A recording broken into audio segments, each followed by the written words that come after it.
ಕಾನೂನು ಸುವ್ಯವಸ್ಥೆ ಮತ್ತು ಶಾಂತಿಯುತ ವಾತಾವರಣ ನಿರ್ಮಾಣ ಮಾಡೋ ನಿಟ್ಟಿನಲ್ಲಿ ಈಗಾಗಲೇ ಸಾಕಷ್ಟು ಕ್ರಮಗಳನ್ನು ಹುಬ್ಬಳ್ಳಿ ಧಾರವಾಡ ಪೊಲೀಸ್ ಕೈಗೊಂಡಿದೆ.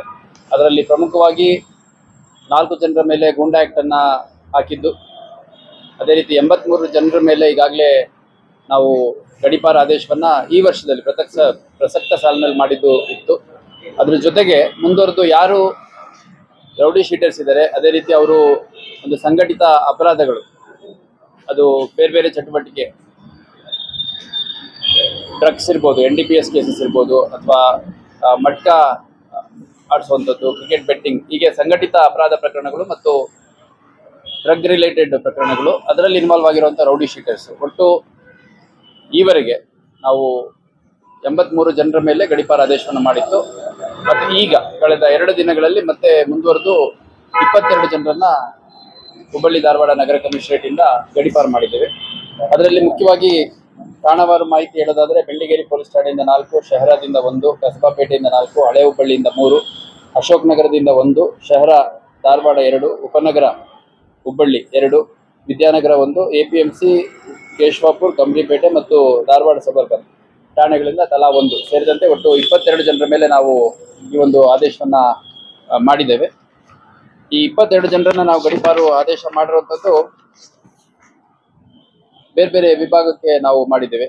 ಕಲಬುರಗಿ ವಿಭಾಗದ ಜಿಲ್ಲೆಗಳಾಗಿರುವಂಥ ಬೀದರ್, ಕಲಬುರಗಿ ಮತ್ತು ಯಾದಗಿರಿ ಜಿಲ್ಲೆಗೆ 3 ಜನ, ಬಳ್ಳಾರಿ ವಿಭಾಗದ ಜಿಲ್ಲೆಗಳಿಗೆ 4, ಮೈಸೂರು ವಿಭಾಗದ ಜಿಲ್ಲೆಗಳಿಗೆ 5, ಬೆಂಗಳೂರು ವಿಭಾಗದ ಜಿಲ್ಲೆಗಳಿಗೆ 2, ಅದೇ ರೀತಿ ದಾವಣಗೆರೆ ವಿಭಾಗದ ಜಿಲ್ಲೆಗೆ 1, ಬೆಳಗಾವಿ ವಿಭಾಗದ ಮತ್ತೊಂದು ಜಿಲ್ಲೆಗೆ, ಅದೇ ರೀತಿ ಕಲಬುರಗಿ ನಗರ, ಮೈಸೂರು ನಗರ ಮತ್ತು ಮಂಗಳೂರು ವಿಭಾಗದಲ್ಲಿ ತಲಾ 2, 3 ಮತ್ತು 1ರಂತೆ 22 ಜನರನ್ನ ನಾವು ಗಡೀಪಾರು ಆದೇಶ ಮಾಡಿದ್ದೀವಿ.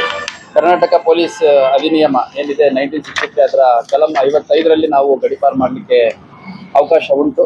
ಯಾವುದೇ ಒಬ್ಬ ವ್ಯಕ್ತಿಗೆ ಆ ವ್ಯಕ್ತಿಯ ಚಲನವಲನ ಮತ್ತು ಕಾರ್ಯಗಳಿಂದ ವ್ಯಕ್ತಿಗಳಿಗೆ ಅಥವಾ ಸ್ವತ್ತಿಗೆ ಭಯ, ಅಪಾಯ ಅಥವಾ ಹಾನಿ ಉಂಟು ಮಾಡುವ ಉದ್ದೇಶ ಇರುತ್ತದೆ, ಹಾನಿ ಆಗುತ್ತದೆ ಅನ್ನಂಗಿದ್ರೆ ನಮ್ಗೆ ಇದು ಮಾಡಲಿಕ್ಕೆ ಅವಕಾಶ ಉಂಟು. ಆ ಪ್ರಕಾರ ಪ್ರಸಕ್ತ ಸಾಲಿನಲ್ಲಿ ಒಟ್ಟಾರೆಯಾಗಿ 83 ಈಗ ಮಾಡಿದ್ದು ಪ್ಲಸ್ 22 ಇವಾಗಿದ್ದು ಸೇರಿ 105 ಜನರನ್ನ ನಾವು ಗಡೀಪಾರು ಆದೇಶ ಮಾಡ್ದಂಗಾಗಿದೆ. ಈ ವ್ಯಕ್ತಿಗಳ ಮೇಲೆ ಮುಖ್ಯವಾಗಿ ಅವರು ವೈಲೆಂಟ್ ಬಾಡಿಲಿ ಆಕ್ಟಿವಿಟೀಸು ಅಂದರೆ ಅಫೆನ್ಸಸ್ ಅಂದರೆ 307, 302, ರೈಟಿಂಗು, ಅದ್ರ ಜೊತೆಗೆ NDPS ಮತ್ತು ಇತರೆ ಸಂಘಟಿತ ಅಪರಾಧ ಪ್ರಕರಣಗಳಲ್ಲಿ ಅವರು ತೊಡಕೊಂಡಿದ್ದು ನಮಗೆ ಗಮನಕ್ಕೆ ಬಂದಿತ್ತು. ಸೊ ಅವರ ಹೆಸರುಗಳು ಅಖಿಲೇಶು, ಉಮೇಜುಲ್ಲಾ, ವಿಶಾಲ್, ರಾಹುಲ್, ಪುಂಡ್ಲಿಕ್, ಅರ್ಬಾಜ್, ವಿಕ್ಕಿ, ವಿನಾಯಕ್, ದೀಪಕ್ ಹಾಗೂ ಪವನ್, ರಾಹುಲ್, ನವೀನ್, ಅಭಿಷೇಕ್, ಶ್ರೀನಿವಾಸ್, ಆಕಾಶ್, ಸಿರಾಜ್, ರಾಹುಲ್, ಯಶವಂತ್, ಮೆಹಬೂಬ್ ಸಾಬ್ ಮತ್ತು ಇನ್ನೊಬ್ಬ ಅಭಿಷೇಕ್ ತಂದೆ ರವಿ ಅಂತ, ಮತ್ತು ಶಂಕರ್, ಅರ್ಜುನ್, ಹೀಗೆ 22 ಜನರನ್ನ ಈಗ ನಾವು ನಿನ್ನೆ ಮತ್ತು ಇವತ್ತು 2 ದಿನಗಳಲ್ಲಿ, ನಿನ್ನೆ ಮೊನ್ನೆ ಇವತ್ತು 3 ದಿನಗಳಲ್ಲಿ ಗಡೀಪಾರ ಆದೇಶ ಮಾಡಿರುವಂಥದ್ದು. ಇದು ಇನ್ನೂ ಕೆಲವರನ್ನ ನಮ್ಮ ಒಂದು ತಪಾಸಣೆಯಲ್ಲಿದ್ದಾರೆ, ನಮ್ಮ ಒಂದು ಮಾನಿಟರಿಂಗಲ್ಲಿದ್ದಾರೆ. ಯಾರು ಇನ್ನೂ ಫರ್ದರ್ ಫಿಟ್ ಕೇಸಸ್ ಬರುತ್ತೆ ಅಂಥ ವ್ಯಕ್ತಿಗಳ ಮೇಲೆ ಕೂಡ ಗಡೀಪಾರ ಆದೇಶವನ್ನು ಮುಂದುವರಿಸಲಾಗುತ್ತೆ.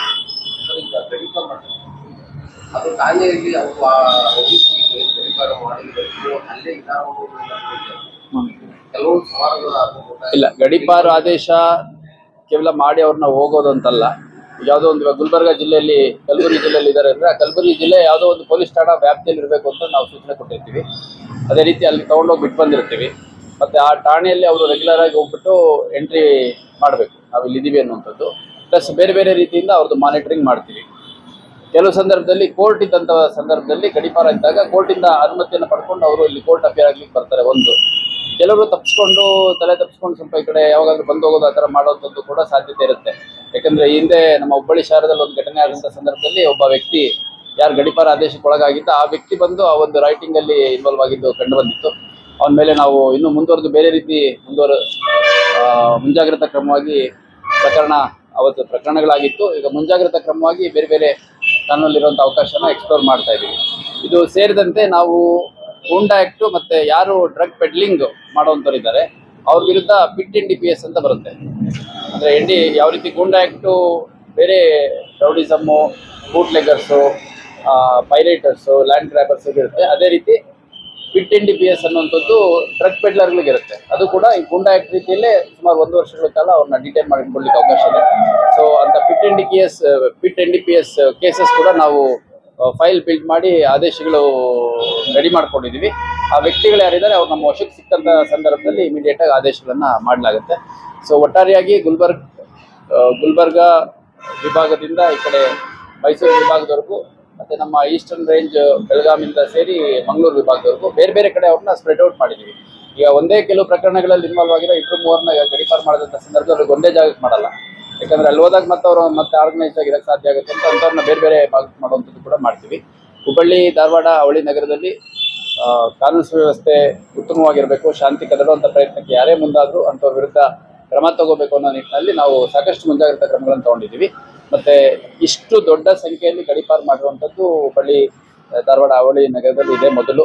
ಮತ್ತು 4 ಗೂಂಡಾ ಆಕ್ಟ್ಗಳು ಏನು ಮಾಡಿದ್ವಿ, ಆ 4 ಗೂಂಡಾ ಆಕ್ಟಲ್ಲಿ ಒಳಪಟ್ಟಂಥ ಆರೋಪಿಗಳನ್ನ ಅಡ್ವೈಸರಿ ಬೋರ್ಡ್ ಅಂತ ಹೈಕೋರ್ಟ್ ಮುಂದೆ ಅದನ್ನ ರಿವ್ಯೂ ಮಾಡ್ತಾರೆ.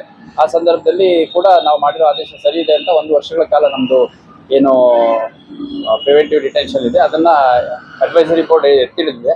ಮತ್ತು ಅವ್ರಿಗೆ ಮುಂದುವರೆದು ಹೈಕೋರ್ಟಲ್ಲಿ ಅದನ್ನ ಕ್ವಶನ್ ಮಾಡೋಂಥದ್ದೆಲ್ಲ ಇರುತ್ತೆ. ಹಂಗೆ ಅವರೇನು ಕ್ವಶನ್ ಮಾಡಿದ್ರೆ ಅದಕ್ಕೆ ಸೂಟಬಲಿ ನಾವು ಪ್ಯಾರಾವೈಸ್ ರಿಮಾರ್ಕ್ಸ್ ಇರ್ಬೋದು ಅಥವಾ ನಮ್ಮ ಅಬ್ಜೆಕ್ಷನ್ಸ್ ಅದನ್ನ ಕೊಡುವಂಥ ಪ್ರಕ್ರಿಯೆ ಮುಂದುವರಿಯುತ್ತೆ.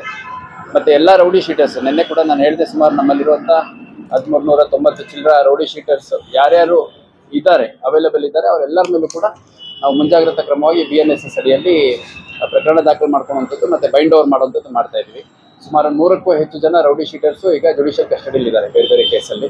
ಅದೇ ರೀತಿ ಕೆಲವರು ಹೊರ ಜಿಲ್ಲೆಗಳಲ್ಲಿ ಮತ್ತು ಹೊರ ರಾಜ್ಯಗಳಲ್ಲಿ ಉದ್ಯೋಗ ಅರಸಿ ಹೋಗಿದ್ದಾರೆ ಅನ್ನೋಂಥದ್ದು ಕೂಡ ಮಾಹಿತಿ ಇದೆ. ಅಂಥವ್ರನ್ನು ಕೂಡ ಕರೆಸ್ಬಿಟ್ಟು, ಯಾಕಂದರೆ ಈ ಹಬ್ಬ ಹರಿದಿನ ಇದ್ದಂಥ ಸಂದರ್ಭದಲ್ಲಿ ಎಲ್ಲೇ ಇದ್ರೂ ವಾಪಸ್ ಬರುವಂಥ ಸಾಧ್ಯತೆ ಇರುತ್ತೆ. ವಾಪಸ್ ಬಂದಾಗ ಅಲ್ಲಿ ಕೃತ್ಯಗಳಾಗುವಂಥ ಸಾಧ್ಯತೆ ಇರುತ್ತೆ. ಆ ಸಂದರ್ಭದಲ್ಲಿ ಅವ್ರು ಹೊರಗಡೆ ಕೆಲಸ ಮಾಡ್ತಿದ್ರು ಅನ್ನೋ ಕಾರಣಕ್ಕೆ ನಾವು ಮುಂಜಾಗ್ರತಾ ಕ್ರಮ ತಗೊಂಡಿಲ್ಲ ಅಂತಂದರೆ ಅವರಿಗೆ ಹೊರಗಡೆ ಇದ್ದೀವಿ, ನಾವು ಯಾರು ಮಾನಿಟರಿಂಗಲ್ಲಿ ಇಲ್ಲ ಅನ್ನುವಂಥದ್ದು ಭಾವನೆ ಬರುತ್ತೆ. ಹಾಗಾಗಿ ಯಾರು ಹೊರಗಡೆ ಇದ್ದಾರೆ, ಹೊರಗಡೆ ಕೆಲಸ ಮಾಡ್ತಿದ್ದಾರೆ ಅಥವಾ ತಲೆ ತಪ್ಪಿಸ್ಕೊಂಡಿದ್ದಾರೆ ಎಲ್ಲರನ್ನೂ ಐಡೆಂಟಿಫೈ ಮಾಡಿ ಪ್ರತಿಯೊಬ್ಬರನ್ನು ಬೈಂಡ್ ಓವರ್ ಮಾಡುವಂಥ ಕೆಲಸ ಮಾಡಲಿ ಅಂತ ನಮ್ಮ ಅಧಿಕಾರಿಗಳು ಸೂಚನೆ ನೀಡಿದ್ದೀವಿ.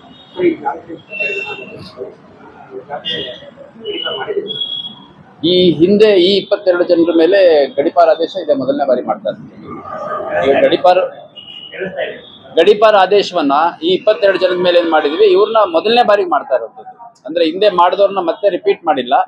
ಮತ್ತೆ ಈಗ ನಾವು 3ನೇ ಹಂತದಲ್ಲಿ ಮಾಡ್ತಿರೋದು ಈ ವರ್ಷದಲ್ಲಿ. ಮೊದಲನೇ ಹಂತದಲ್ಲಿ ಸುಮಾರು 37-38 ಜನರನ್ನು ಮಾಡಿದ್ವಿ. ನಂತರ 2ನೇ ಹಂತದಲ್ಲಿ ಸುಮಾರು 45 ಜನ ಮಾಡಿದ್ವಿ. ಈಗ 3ನೇ ಹಂತದಲ್ಲಿ 22 ಜನ ಮಾಡಿದ್ವಿ. ಗಣೇಶ ಹಬ್ಬದ ಮುಂಚೆ ಇನ್ನೂ ಬಹಳಷ್ಟು ಜನರನ್ನ ಮಾಡುವಂತ ಉದ್ದೇಶ ಇದೆ. ಈ ಗಡಿಪಾರು ಮಾಡದಂತ ಸಂದರ್ಭದಲ್ಲಿ ಅಕಸ್ಮಾತ್ ಅದನ್ನು ವೈಲೇಷನ್ ಮಾಡಿದ್ರು ಅಂತಂದ್ರೆ ನಮಗೆ ಅದ್ರ ನೆಕ್ಸ್ಟ್ ಫೇಸ್ ಅಂದ್ರೆ ಗೂಂಡಾ ಆಕ್ಟ್ ಹಾಕ್ಲಿಕ್ಕೆ ಅವಕಾಶ ಇರುತ್ತೆ. ಸೊ ಇದೊಂದು ಫೇಸ್ ವೈಸ್ ಪ್ರಕ್ರಿಯೆ.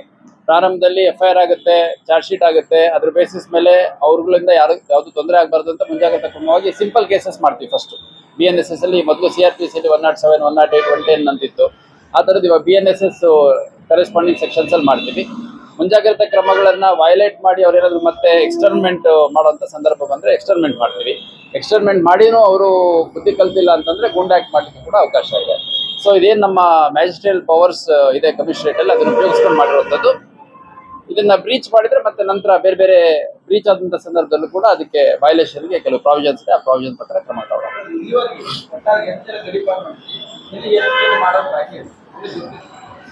ಈ ವರ್ಷದಲ್ಲಿ 3 ಫೇಸಸ್ ಅಲ್ಲಿ ನಾವು ಏನ್ ಮಾಡಿದ್ವಿ, ಒಟ್ಟು 105 ಜನ ರೌಡಿ ಶೀಟರ್ಸು, ಸಂಘಟಿತ ಅಪರಾಧ ಪ್ರಕರಣಗಳಲ್ಲಿ ತೊಡ್ಕೊಂಡಿರುವಂಥವ್ರು ಮತ್ತೆ ಡ್ರಗ್ ಕೇಸಸ್ ಅಲ್ಲಿ ಇರುವಂತ ಒಟ್ಟು 105 ಜನರ ಮೇಲೆ ಮಾಡಿದೀವಿ. ಮುಂದೆ ಎಷ್ಟು ಮಾಡ್ತಾರೆ ಅನ್ನುವಂಥದ್ದು ಪರಿಸ್ಥಿತಿ, ಸಂದರ್ಭ ಮತ್ತೆ ಯಾವ ರೀತಿ ಕೃತ್ಯಗಳಾಗುತ್ತೆ ಅನ್ನೋದ್ರ ಮೇಲೆ ಡಿಪೆಂಡ್ ಆಗುತ್ತೆ.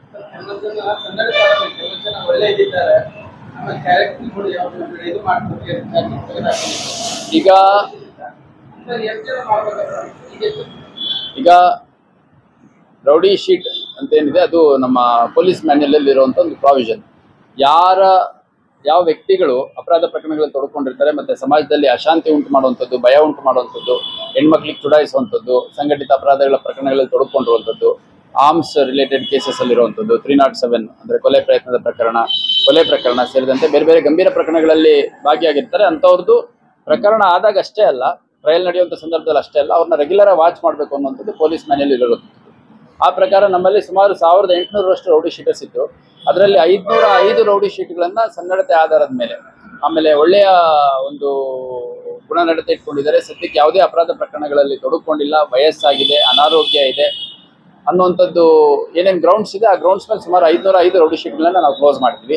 ಅದಕ್ಕೆ ಮುಂದುವರೆದು ಈ ವರ್ಷದಲ್ಲಿ ಯಾರು ಫ್ರೆಶ್ ಆಗಿ ಅಫೆನ್ಸಸ್ ಅಲ್ಲಿ ಇನ್ವಾಲ್ವ್ ಆಗಿದೆ ಅಂತ 100 ಜನರ ಮೇಲೆ ನಾವು ರೌಡಿ ಶೀಟ್ ಅನ್ನು ಓಪನ್ ಮಾಡಿದ್ವಿ. ಸದ್ಯ 1800 ಇದ್ದ ನಮ್ಮ ಸಂಖ್ಯೆ ಈಗ 1390 ಚಿಲ್ಲರೆಗೆ ಬಂದಿದೆ.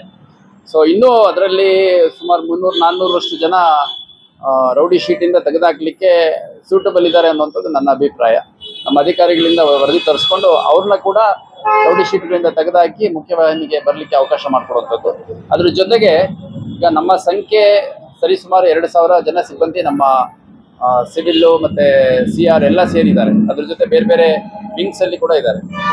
ಅಷ್ಟರಲ್ಲಿ ನಮಗೆ ಎಫೆಕ್ಟಿವ್ ಆಗಿ ಒಂದು 500-600 ಜನ ಪೊಲೀಸ್ ಠಾಣೆಗಳಲ್ಲಿ ಕೆಲಸ ಮಾಡ್ಲಿಕ್ಕೆ ಸಾಧ್ಯ ಆಗುತ್ತೆ. ಅಂಥವ್ರು ಕಡೆಯಿಂದ 1500-2000 ಗಟ್ಟಲೆ ರೌಡಿ ಶೀಟ್ ಇದ್ದಾಗ ಮಾನಿಟರಿಂಗ್ ಮಾಡೋದು ಕಷ್ಟ ಆಗುತ್ತೆ. ಹಂಗಾಗಿ ನಂಬರ್ಸನ್ನು ಜಾಸ್ತಿ ನಂಬರ್ಸ್ ಇದ್ದಾಗ ಯಾರು ಜೆನ್ಯೂನ್ ಇರ್ತಾರೆ ಅಂಥವ್ರನ್ನ ತೆಗೆದುಹಾಕುವಂಥದ್ದು, ಅಂದರೆ ಅವ್ರ ಮುಖ್ಯವಾಹಿನಿ ಬರೋ ನಿಟ್ಟಿನಲ್ಲಿ ಅವ್ರ ಪ್ರಯತ್ನಗಳಾಗಿದೆ ಅನ್ನೋಂಥದ್ದು, ಅಂಥವ್ರನ್ನ ತೆಗೆದುಹಾಕುವಂಥದ್ದು. ಮತ್ತು ಯಾರು ಮೇನ್ ರೌಡಿ ಎಲಿಮೆಂಟ್ಸ್ ಇದ್ದಾರೆ, ಭಯ ಉಂಟು ಮಾಡುವಂಥ ಪ್ರಯತ್ನ ಮಾಡ್ತಿದ್ದಾರೆ ಅಂಥವ್ರ ಮೇಲೆ ಇನ್ನೂ ಹೆಚ್ಚು ನಿಗಾ ವಹಿಸಲಿಕ್ಕೆ ರೌಡಿ ಶೀಟು ನಾವು ಕಾಲಕ್ಕೆ ರಿವ್ಯೂ ಮಾಡುವಂಥದ್ದು, ಅನಗತ್ಯವಾಗಿರುವಂಥವನ್ನ ಕ್ಲೋಸ್ ಮಾಡುವಂಥದ್ದು, ಮತ್ತು ಹೊಸದಾಗಿ ಅವಶ್ಯಕತೆ ಇರುವಂಥವ್ರನ್ನ ಓಪನ್ ಮಾಡುವಂಥ ಪ್ರಕ್ರಿಯೆ. ಅದರಲ್ಲಿ ಈಗಾಗಲೇ 505 ಜನ ತೆಗೆದುಹಾಕಿದ್ದೀವಿ, 100 ಜನನ ಹೊಸದಾಗಿ ಆ್ಯಡ್ ಮಾಡಿದ್ದೀವಿ. ಈ ಪ್ರಕ್ರಿಯೆ ನಿರಂತರವಾಗಿ ಮುಂದುವರಿದೆ.